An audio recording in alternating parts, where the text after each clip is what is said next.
ইমাম মুসলিম রহমতুল্লাহি আলাইহি মুসলিম শরীফের মধ্যে রওয়ায়াত পেশ করেছেন, আল্লাহর পেয়ারা হাবিব বলছেন লাহু সিত্তু মিআতি জানাহ।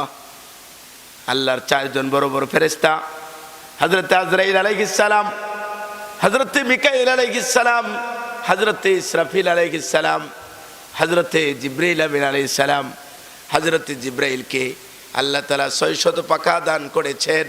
আল্লাহর নবীজি বললেন হযরত জিবরিল যদি তার 600 পাখা দরকার নাই, মাত্র একটা পাখাকে ব্যবহার করেন, চাইলে হযরত জিবরিল আমিন আলাইহিস সালাম একটা পাখা দিয়া গোটা পৃথিবীটাকে 1 সেকেন্ডের ভিতরে উলট পালট করে দিতে পারেন। একটা পাখার যদি এই পরিমাণ শক্তি থাকে, বাকি 599টা পাখার মধ্যে কি পরিমাণ শক্তি আছে? আমার ভাইয়েরা, এই মানুষ বানানোর আগে 2000 বছর আগে আল্লাহ জিন জাতিকে বানালেন। জিন জাতি বানানোর হাজারো বছর আগে আল্লাহ তাআলা ফেরেশতাদেরকে বানালেন। ফেরেশতা বানানোর হাজার হাজার বছর আগে আল্লাহ লৌহ বানালেন, কলম বানালেন, আরশ বানালেন, কুরসি বানালেন। এই সব কিছু আল্লাহ তাআলা বানিয়েছেন।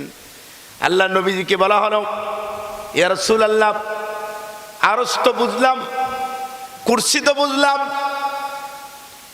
সব কিছু তো বুঝলাম, সব কিছু তো জানলাম, উপরের বিষয়টা বুঝলাম, উপরের বিষয়টা জানলাম। নবীজি পেয়ারা হাবিব রাহমাতুল্লিল আলামিন আপনার কাছে জানতে চাই, আপনি বলুন তো এই জমিনের নিচে কি?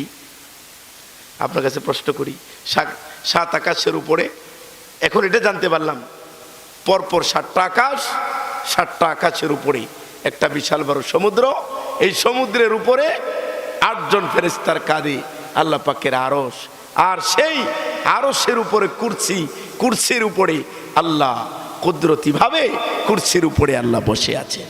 তে আল্লাহ কত বড়! আল্লাহর চেয়ারটা যদি এত বড় হয়, আল্লাহ কত বড়? কেউ বুঝে শেষ করতে পারবেন? সাহাবায়ে কেরাম বললেন, ইয়া রাসূলুল্লাহ, ইয়া হাবিবাল্লাহ, এই জমিনের নিচে কি?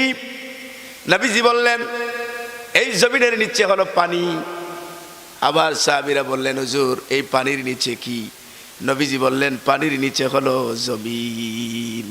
পানির নিচে জমিন। প্রথম জমিনের নিচে পানি, আবার পানির নিচে জমিন। এরপরে বলা হলো এই পানির নিচে আবার জমিন,